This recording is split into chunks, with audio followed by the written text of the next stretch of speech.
avez été sélectionné à la DV Loterie, vous vous demandez c'est quoi la suite. Alors, je fais une série de vidéos qui vous retrace tout le processus de A à Z. C'est pas génial ça?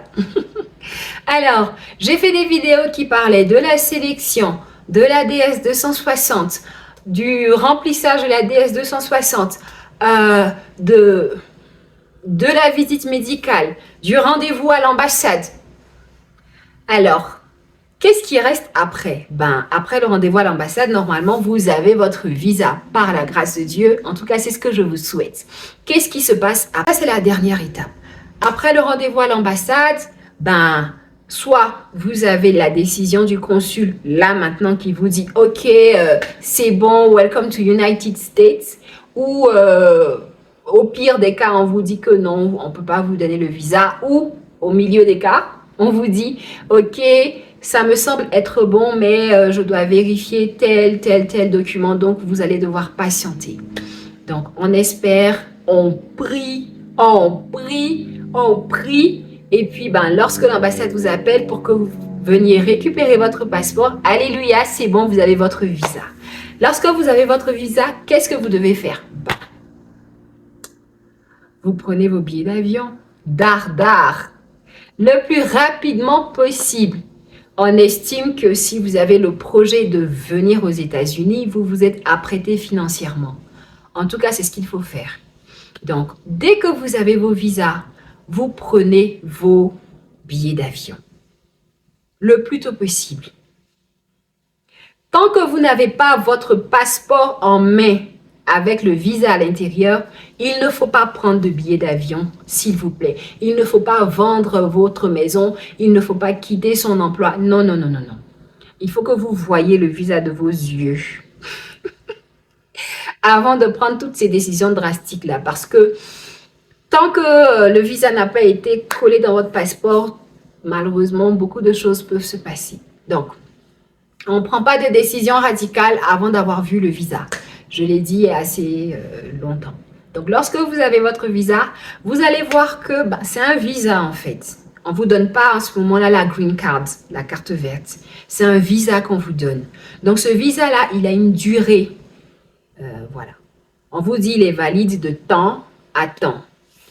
Normalement, il a une validité de 6 mois. Mais ces 6 mois-là, ils comptent à partir de votre visite médicale. Ne me demandez pas pourquoi, c'est leur règle.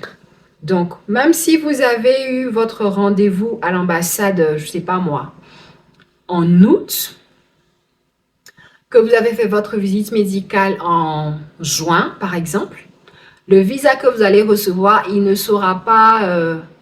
voilà, sa validité, ce ne sera pas 6 mois après août, non, ce sera 6 mois à compter de juin. Donc, vous allez voir même la date d'expiration du visa. Donc, il faut faire très attention à ça. Donc, vous vérifiez la date de validité du visa et puis vous commencez maintenant vos démarches le plus rapidement possible.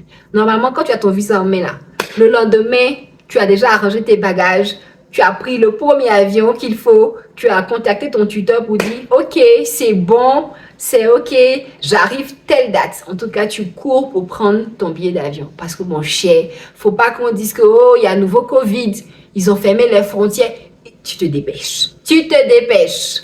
Ok. Donc, tu prends ton billet d'avion et puis tu te dépêches de venir. C'est vrai que c'est un processus qui est long, qui est contraignant, qui peut demander beaucoup d'argent. Rentre dans tous les trous possibles. S'il le faut même, fais comme ça. Fais tout pour pouvoir arriver aux États-Unis. Je t'assure que quand tu vas arriver, en tout cas si tu n'es pas paresseux, il y a des opportunités ici. Il y a vraiment des opportunités. Si tu aimes travailler ici, si tu es concentré, même si tu as pris, tu as dû emprunter pour pouvoir venir, si tu es concentré, si tu es travailleur, tu vas pouvoir rendre l'argent que tu auras emprunté. Ok? Voilà. Et puis, tu t'envoles. Lorsque tu t'envoles, tu vas prendre le billet qui te sied selon ton budget, selon l'endroit où tu pars, parce que tu vas chez un tuteur, tu vas chez ton tuteur. tu es obligé d'aller chez quelqu'un, tu peux pas être juste dans la nature. Donc, tu vas chez ton tuteur, normalement, tu connais sa ville et tout ça. Donc, tu prends ton avion, tu vas et tu atterris.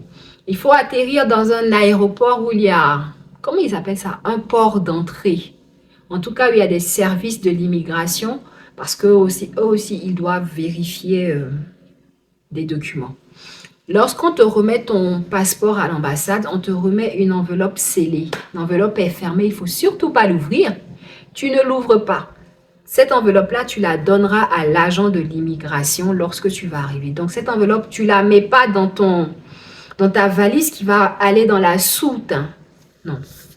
Lorsque tu vas prendre ton billet d'avion, tu auras droit à une valise qu'ils vont mettre dans la soute de l'avion, dans le coffre de l'avion, et tu auras droit à un bagage à main, le bagage que tu vas garder avec toi tout le long de ton voyage.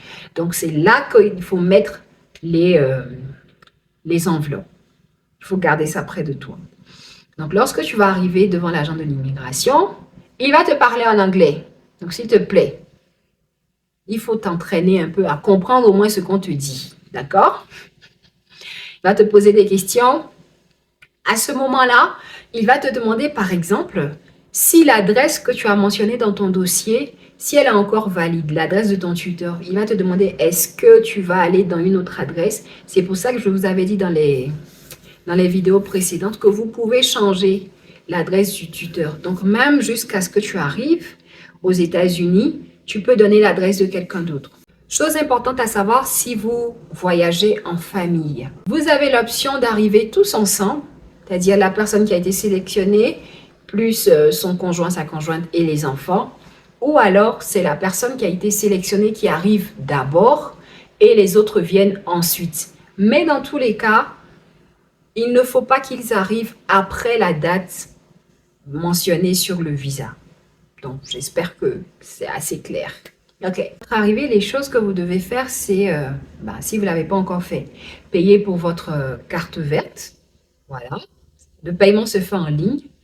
Donc, vous payez en ligne vous payez ces frais-là en ligne. Et vous devez vous enregistrer, en tout cas vous déclarer pour avoir un numéro de sécurité sociale. Nous, dans notre cas, l'agent de l'immigration à l'aéroport, il avait déjà fait la procédure. Donc, lorsqu'on est arrivé, on est allé dans un bureau, le bureau d'État qui s'occupe de la sécurité sociale. Et dès qu'on est arrivé, le monsieur à qui on a parlé a dit que l'agent à l'aéroport, il avait déjà lancé le processus. Donc, nos numéros étaient déjà disponibles. Pourquoi c'est important? Sans ces numéros-là, vous ne pouvez pas commencer à chercher du travail. Donc, c'est tant mieux si l'agent à l'immigration vous le fait. Sinon, dès que vous arrivez, vous vous reposez, peut-être même le lendemain, allez-y au bureau de sécurité sociale pour faire établir votre numéro de sécurité sociale. Hyper important. C'est avec ça que vous pourrez chercher du travail. Et comme je l'ai dit aussi, la carte verte, c'est aussi important de l'avoir parce que c'est ce qui prouve que vous avez le droit de vivre et travailler aux États-Unis. Donc, ces deux documents-là, c'est important de l'avoir. Pourquoi aussi on oblige à ce que vous ayez un tuteur? C'est que, bien entendu, vous venez d'arriver, vous ne pouvez pas avoir d'adresse à votre nom. Donc, tous ces documents dont j'ai parlé là, on va vous les envoyer par la poste. Il faut bien les envoyer à une adresse. Donc, c'est à l'adresse de votre tuteur que ces documents-là vont arriver. Donc, c'est important que vous soyez chez quelqu'un qui a une adresse valide pour que vous puissiez recevoir ces documents. Après ça, selon la ville où vous serez, si c'est une ville où les transports en commun sont déjà assez vulgarisés, c'est tant mieux. Mais sinon, en tout cas, dans la majorité des endroits aux États-Unis, il faudra faire votre permis de conduire. Voilà. Donc ici, ça tient lieu même de carte d'identité. Donc, après ces deux documents-là, l'autre objectif, c'est d'avoir votre permis de conduire. Et bien après ça, vous continuez d'apprendre anglais. Il y a des sites en ligne où vous pouvez apprendre anglais gratuitement. Il y a des applications payantes. Essayez de vous renseigner dans votre zone. Vous tapez sur Google pour savoir s'il y a des cours gratuits. Vous pourrez en trouver. Vous vous lancez. Dès que vous arrivez, lancez-vous en même temps. OK? Si vous avez des enfants, Dans les écoles, il y a certains vaccins qui sont obligatoires, d'autres qui ne le sont pas. Donc, ben, essayez de vous renseigner déjà avant d'arriver dans l'état où se trouve votre tuteur. Quels sont les vaccins obligatoires pour que vous puissiez les faire et surtout que ce soit marqué dans le carnet. Comme ça, vous avez la preuve que les vaccins ont bien été faits. Si possible, demandez à l'agent de vaccination de mettre le nom en anglais. S'il peut, ben, s'il peut pas, l'impossible, nul n'est tenu. Ici, ils vont chercher sur Google c'est quoi l'équivalence. Donc c'est un peu ça. Dès que vous arrivez, lancez-vous, cherchez du travail, cherchez à être autonome. Voilà, faut pas trop durer chez le tuteur, d'accord? Hein? Ok. Donc, dans notre vidéo, je vais parler un peu plus de l'intégration et certaines choses qui pourraient vous intéresser. Donc, restez connectés. Si vous avez des questions, n'oubliez pas de les mettre en commentaire. Et puis, ben, on n'oublie pas de liker, s'abonner, de partager. Je vous dis à bientôt.